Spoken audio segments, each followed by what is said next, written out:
నమస్తే అండి. నేను వాణి. ఈరోజు మనం బలభద్రపాత్రుని రమణి గారు రచించిన 'వెన్నెల' అనే ఒక మంచి కథను విందాం. ఆయన ఒక సినిమా రచయిత. ఎంతోమందికి రికమెండేషన్లు చేసినవాడు. వెన్నెల కూడా అలాగే ఆయన్ని ఆశ్రయించింది. సాక్షాత్తు ఆ చంద్రుడే ఈర్ష్యపడేంత అందం వెన్నెలది. ఆమె గొప్ప నటి అవుతుందని ఆ రచయిత ముందే ఊహించాడు. తోడేళ్ల బారి నుంచి కాపాడేందుకు తన ఇంట్లోనే రక్షణ కల్పించాడు. మరి ఆమె గొప్ప నటిగా ఎదిగిందా? సినీ పరిశ్రమలో ఆమె ఎదుర్కొన్న సమస్యలేమిటి? చివరికి ఆమె పరిస్థితి ఎలాంటి మలుపు తిరిగిందో వినండి.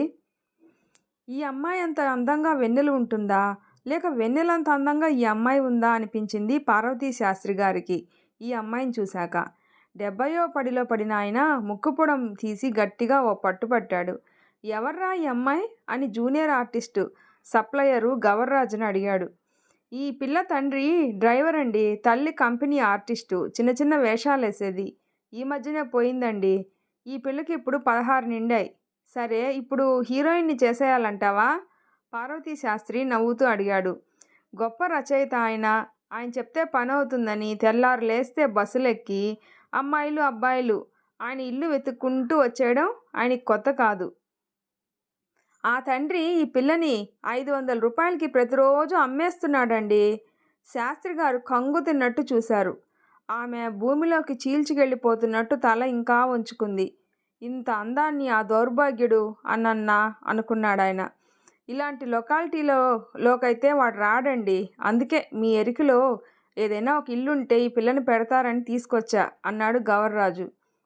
శాస్త్రి గారు ఆలోచించారు. అమ్మాయి నటిస్తావా అడిగారు. డ్యాన్స్ కూడా నేర్పించిందండి అమ్మ అంది వెన్నెల. సరే మేడ మీద గదిలో ఉండు, అవకాశాలు రాకపోవు అన్నాడాయన. గవర్రాజు వంగి వంగి దండాలు పెడుతూ, నాకు తెలుసండి మీ మనసు దొడ్డది, అందుకే ఈడికి తెచ్చాను. ఈ పిల్ల గురించి దిగులు పడుతూ పోయిందండి తిలకం అన్నాడు. అమ్మాయి వెళ్ళి సామాన్లు తెచ్చుకో అన్నాడాయన. ఆ రోజు నుండి వెన్నెల అక్కడే ఉండిపోయింది. జగదీశ్వరికి ఇది సుతారం నచ్చలేదు. ఆ పిల్ల వయసులో ఉంది, సినిమాల్లో వేషాలేస్తుంది. పోకిరి ముఖ దాన్ని చూడటానికి ఇంటి ముందు మూగుతున్నారు. ఇంటి పరువేమైనా ఉండాలా వద్దా అని భర్త దగ్గర నసిగింది. శాస్త్రి గారు చూపించిన కంపెనీల్లో ఆ పిల్లకి చెదురుమదురుగా వేషాలు వస్తున్నాయి. వెన్నెల వంచిన తల ఎత్తదు. పైన బాల్కనీలో మొక్కలు పెంచుతుంది. మెట్లన్నీ శుభ్రంగా ఊడుస్తుంది. రికార్డు పెట్టుకొని డ్యాన్స్ సాధన చేసుకుంటుంది. నెల పూర్తి కాగానే ఇంటద్దె ఇవ్వడానికి శాస్త్రిగారి దగ్గరకు వచ్చింది. అక్కర్లేదు, నువ్వు పైకొస్తే నాకు అంతే చాలు అన్నారాయన. బాగానే ఉంది, ఉచిత సత్రం అని జగదీశ్వరి మూతి తిప్పింది. ఆయన ఎప్పుడైనా ఆ పిల్ల అన్నం తిన్నదో లేదో కనుక్కో అనేవారు. జగదీశ్వరి గిన్నెలో అన్నం కూర ఇస్తే వెన్నెల వద్దనకుండా తీసుకునేది. ఒకరోజు పొద్దుటే శాస్త్రి గారు దేవతార్చన చేసుకొని పలహారానికి కూర్చోగానే జగదీశ్వరి గొడవ మొదలుపెట్టింది. చీకటి పడ్డాక ఆ పిల్లని ఇంటి దగ్గర దింపడానికి ఎవడో ఒకడు వస్తున్నాడు రోజు అన్నది. ఆడపిల్ల కదా అన్నారాయన. తెల్లారేదాకా ఇంట్లోనే ఉంటున్నాడు. ఆడపిల్ల కదా అని అన్నాడాయన. ఇది ఇల్లా సానికొంప? ఇలాగైతే నేను పుట్టింటికి పోతానంతే. ఈ బెదిరింపులో నిజం లేదని నాకు 40 ఏళ్ళుగా తెలుసు కానీ నేను ఆ అమ్మాయిని పిలిపించి మాట్లాడతాను, నువ్వు పో అన్నారాయన. ఏమండి, ఆ వనజాక్షి లలిత మీ ఇంట్లో కంపెనీ పెట్టారా అని అడుగుతుంటే అవమానంతో చచ్చిపోతున్నాను. వాళ్ళకేం చెప్పను? నీ పాటే కానీ నా పాట రాసుకొని ఇవ్వేంటి అని ఆయన గయ్యమన్నారు. ఆవిడ సణుక్కుంటూ వెళ్ళిపోయింది. 4 రోజులు గడిచింది. వెన్నెల ఆయన కళ్ళబడలేదు. జగదీశ్వరి సణుగుడు ఎక్కువైపోయింది. ఆఖరికి ఓ రోజు ఆ అమ్మాయి చీకట్లో ఇంటికి వచ్చి చప్పుడు కాకుండా మెట్లెక్కి పైకి రాగానే అక్కడ పడక కుర్చీలో శాస్త్రి గారు కనిపించారు. అమ్మాయి, చీకటి పడి వస్తున్నావు, వేషాలు బాగా వస్తున్నాయా? పెద్దగా లేవండి. మరి రోజు వెళ్తూనే ఉన్నావుగా. నాకు డ్యాన్స్ బాగా వచ్చు అన్నానని డ్యాన్స్ పాత్రలే వస్తున్నాయండి. పర్వాలేదమ్మా, పెద్ద పెద్ద నృత్య కళాకారుణీళ్ళు అందరూ ఇండస్ట్రీలో పేరు తెచ్చుకున్నారు. డబ్బులు రావట్లేదండి. అదే సప్లయరు సగం తీసేసుకుంటున్నాడండి. ఓ, డబ్బులు లేకపోతే మరేం చేస్తున్నావు? ఇంకేం చేస్తానండి, ఎవరైనా 1000 రూపాయలు ఇస్తే 4 రోజులు గడుస్తాయిలే అని ఒప్పేసుకుంటున్నానండి. శాస్త్రి గారు ముక్కుపుడం దట్టించారు. ఆమె చీకట్లో నిలబడింది. చీకటి చాలా చురుగైంది. చీకటి చాలా తెగువైంది. చీకటి చాలా అందమైంది. చీకటి భయానకమైంది కూడా. వెలుతురులో ఉన్న చాలా బురకలు చీకట్లో తొలగిపోతాయి. ఆ బురక వెనుక తోడేలే ఉంటుందో, సింహమే ఉంటుందో, చీకటి వేటకి ఎరగాని ప్రాణి ఈ ఇండస్ట్రీలో కనిపించదు. అయితే ఇల్లు ఖాళీ చేయమ్మా అన్నారు బాబాయ్ గారు అంది వణుకుతున్న గొంతులో. అమ్మా, నీ కడుపుకింత తిండి పెట్టగలనేమో కానీ నీ వయసుకి రక్షణ ఇవ్వలేను. ఆ రక్షణ నీకు తిండి పెట్టినప్పుడు, ఆశలు తీర్చినప్పుడు అది కాపలా కాసే కంచె కాదు, శిక్షించే చెరసాల. ఇలాంటి చోట నీకొచ్చే ఆ 4 రూపాయలు కూడా రావు. అందుకే ఇల్లు మారమంటున్నా. 4 రోజులు వ్యవధివ్వండి అంది వెన్నెల. జగదీశ్వరి భర్త మాటలకి బాధగా బుద్ధి చెప్తారనుకున్నాను కానీ ఆ పాడు పని చేయమని సలహా ఇచ్చి వస్తారనుకోలేదు. బాగానే ఉంది వరస అంది. నేను గట్టిగా తిట్టి ఆ పాడు పని మానేయంటే రేపటి నుంచి నా పనులన్నీ మానేసి ఆ పిల్లని వేసుకొని స్టూడియోల చుట్టూ తిరగాలి. అది మేలు చేసినట్టు కాదు, కీడు చేసినట్టు. వెన్నెలకి ఏనాటికైనా మంచి వేషాలు వస్తాయి. అందం, నృత్యం, గాత్రం అన్నీ ఉన్నాయి. కాకపోతే సరైన సమయం రావాలి అంతే అన్నారు. వెన్నెలకి 4 రోజుల్లో గవర్రాజు ఇల్లు చూశాడు. వెళ్ళే రోజు వచ్చి శాస్త్రిగారికి, జగదీశ్వరికి కాళ్ళకు దండం పెట్టింది. జగదీశ్వరి బీరువాలో నుంచి పట్టుచీర, దేవుడి దగ్గరున్న పండ్లు పూలు తెచ్చి ఇచ్చింది. ఆడపిల్లవి ఎక్కడున్నా నీ జాగ్రత్తలో ఉండమ్మా అంది. వెన్నెల నవ్వింది. మీలాంటి అమ్మ ఉంటే ఎంత బాగుండేదమ్మా అంది. శాస్త్రిగారికి తెలుసు తల్లి ఆ పిల్లని ఎలా పెంచుంటుందో, ఆ పిల్ల ఏం చూస్తూ పెరుగుంటుందో. బయట బండి మీద సామాన్లు వేస్తూ తాగి తూలుతూ ఒక వ్యక్తి ఒసే ఎన్నెలా రా అని కేకలేస్తున్నాడు. మా అయ్యా అంది వెన్నెల. కబేళా ముందు నిలబడి లేత మాంసాన్ని ఆశగా చూస్తున్నట్టు కనపడ్డాడు ఆ తండ్రి. పరమేశ్వరా అని నిట్టూర్చారు శాస్త్రిగారు. రేపటి నుంచి వాడు మందుకి విందుకి ఈ పిల్ల సంపాదనే గతవుతుందని ఆయనకి తెలుసు. కృష్ణానగర్ వైపు గది చూసి పెట్టాను. రూమ్ ఇరికే గాని అద్దె చౌక మరి అని గవర్రాజు 4 రోజుల తర్వాత వచ్చి చెప్పాడు. అతనికి కాఫీ కప్పిస్తూ ఆ తండ్రి ఇక్కడే ఉన్నాడా అని ఆరా తీసింది జగదీశ్వరి. ఆడెక్కడికి పోతాడమ్మా? మీ ఇంట్లో ఉంటే బాబుగారి భయానికి ఇటు రాలేదు. నన్ను తిట్టుకుంటూ తిరిగాడు. తాగి డ్యూటీకి వెళ్తుంటే ఉద్యోగం పోయింది. ఎవరు వాడిని పనికి పెట్టుకోరు. ఇంత అందమైన కూతురు పుట్టింది వాడికి. దాని మీద వాడికి దేవుడు సర్వ హక్కులు రాసిచ్చేశాడుగా. అందుకే ఆమెను అమ్మేసుకుంటున్నాడు అన్నాడు కోపంగా. పరమేశ్వర అంది జగదీశ్వరి. నేనేమీ అనకపోయి ఉంటే పాపం వెన్నెలు ఇక్కడే తలదాచుకునేది అనిపించింది ఆవిడికి. శాస్త్రిగారు ముభావంగా ఉన్నారు. స్కూల్ టీచర్ ఉద్యోగం మానేసి మద్రాసు మహానగరం చేరి పనగల్ పార్క్ బెంచ్ మీద గడిపిన రోజుల నుంచి ఈనాటి వరకు ఇలాంటి కథలు ఎన్నో కళ్ళారా చూసిన వారే శాస్త్రిగారు. ఓ రకంగా ఇండస్ట్రీలో ఉంటూ కరడుగట్టిపోయారు. అంతలోనే కొరియోగ్రాఫర్ శివానంద్ మాస్టర్ దృష్టి వెన్నెల మీద పడింది. వెన్నెల తెర మీద పడింది. ఐటమ్ సాంగ్స్ చేస్తూ అప్పుడప్పుడు తెర మీద కనిపించే వెన్నెల కాస్త హఠాత్తుగా ఓ సినిమాలో హీరోయిన్గా కనిపించింది. ఈ అమ్మాయి పేరు బినీలా చటర్జీ అట. అచ్చు మన వెన్నెల్లా ఉంది చూసారా అని అడిగింది సినిమా పత్రిక తీసుకొచ్చి జగదీశ్వరి. మన వెన్నెల అన్నందుకు శాస్త్రిగారు చిన్నగా నవ్వి, అవును వెన్నెలే, పరభాష అమ్మాయి అనుకోవాలని ఆ సలహా నేనే ఇచ్చాను అన్నారు. అయితే మీకు తెలుసా ఎక్కడుంటుందండి అడిగింది జగదీశ్వరి. వీర్రాజు గారి దగ్గర ఉంటుంది అన్నారు. అయ్యో, ఇంత పెద్ద వయసులో ఆయన అని ఆవిడ ఇంకా ఏదో అనబోయింది.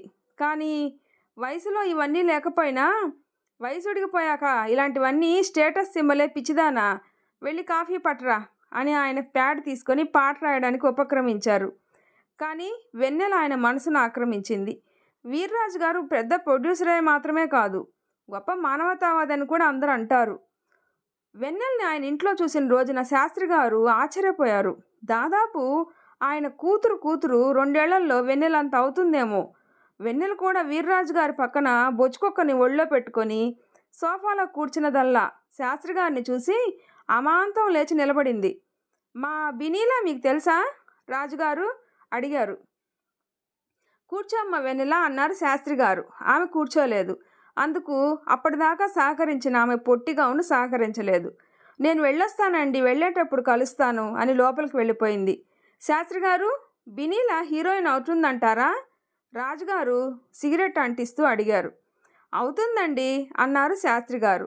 9 నెలలు తిరిగేసరికల్లా బినీలా చటర్జీ తెలుగు తెర మీద తిరుగులేని హీరోయిన్ అయింది. ముందు చిన్న చిన్న హీరోలతో చేసిన ధైర్యంగా పెద్ద హీరోల్ని ఆమె పక్కన బుక్ చేశారు. ఈ బినీలా ఎవరో కాదు, మా వెన్నెలే. మా ఇంటి మేడ మీద గదిలో ఉండేది. ఇంత హీరోయిన్ అవుతుందని నేను ఆనాడే అనుకున్నాను అని చెప్తూ ఉంది జగదీశ్వరి ఫోన్లో స్నేహితురాళ్లతో. అది విని శాస్త్రి గారు నవ్వుకున్నారు.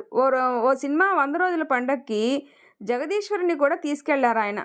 ఇంతలో జనం రెచ్చిపోయి బినీలా బినీలా అని అరుస్తూ ఉన్నారు. చూస్తే జగదీశ్వరి తన కళ్ళను తనే నమ్మలేకపోయింది. దివి నుంచి భూమికి దిగి వచ్చిన దేవకనిలా వెండి పోగులతో చేసిన చీరలో సిగ చుట్టూ మల్లెపూలు పెట్టుకొని జాకెట్ లేకుండా మెరిసిపోతూ బినీలా వచ్చింది. వెనకాలెవరో బెంగాలీ పిల్ల చటర్జీ, అందుకే అలా మెరిసిపోయే రంగు అనుకోవడం విని జగదీశ్వరి నవ్వుకుంది. శాస్త్రిగారితో, ఆ అమ్మాయి బెంగాలీ పిల్ల అనుకుంటున్నారండి అంది. అనుకోని అన్నారాయన. గవర్రాజు ఓ రోజు శాస్త్రి గారిని చూసి వెళ్దామని వచ్చాడు. జగదీశ్వరి ఆపుకోలేక, గవర్రాజు, బినీలా అదే మన వెన్నెల బాగా సంపాదిస్తుంది కదూ అంది. ఆయ్, ఇక్కడ బంజారా హిల్స్లో ఓ మేడ కొందమ్మా, ద్రాక్ష తోటలు, ఓ సినిమా హాల్లో పెట్టుబడులు ఉన్నాయట. అంతా తన సంపాదనే కాదులేండి, వీర్రాజు గారు కూడా కొంత రాసిచ్చారు అన్నాడు. జగదీశ్వరి మొహమాటంగా, రాజుగారి దగ్గరే ఉందా అంది. లేదమ్మా, తన ఇంట్లోనే ఉంటుంది. తండ్రి కూడా రోగాలు పుట్టాయి కూతురు దగ్గరికి చేరాడు. వాడిని అవుట్ హౌస్లో పారేసింది.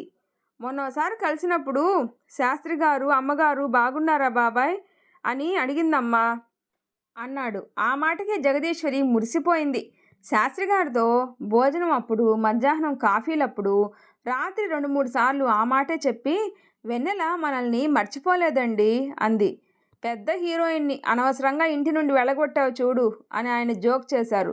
బాగుంది, నాకేం తెలుసు, ఆడపిల్ల అలాంటి పనులు చేస్తుంటే మందలించమన్నాను, మీరేమో ఏకంగా ఇంటి నుంచే పంపించేశారు అంది అలకగా. శాస్త్రిగారు గంభీరంగా, ఆమె ఓ అడవి మల్లె, ఈ దడి అవసరం లేదు, బయటికి పంపడమే ఆమెకి మనం చేసిన మేలు, లేకపోతే ఈ రోజున ఈ స్థితిలో ఉండేది కాదు జగదా అన్నారు. అవునేమో, నాకేం తెలుస్తుందిలేండి అందావిడ. చాలా పూత పూస్తుంది మామిడి చెట్టు, కానీ అన్నీ పిందెలు కావు, పిందెలన్నీ కాయలు కావు. ఎన్నో ధూళికి ఎగిరిపోయిన జీవితాలు కూడా ఉన్నాయి. ఈ బజారుల్లో ఈ పిల్ల అదృష్టం పైకొచ్చింది అనుకున్నారాయన. ఓనాటి మధ్యాహ్నం ఆయన సెల్ ఫోన్ రింగ్ అయింది.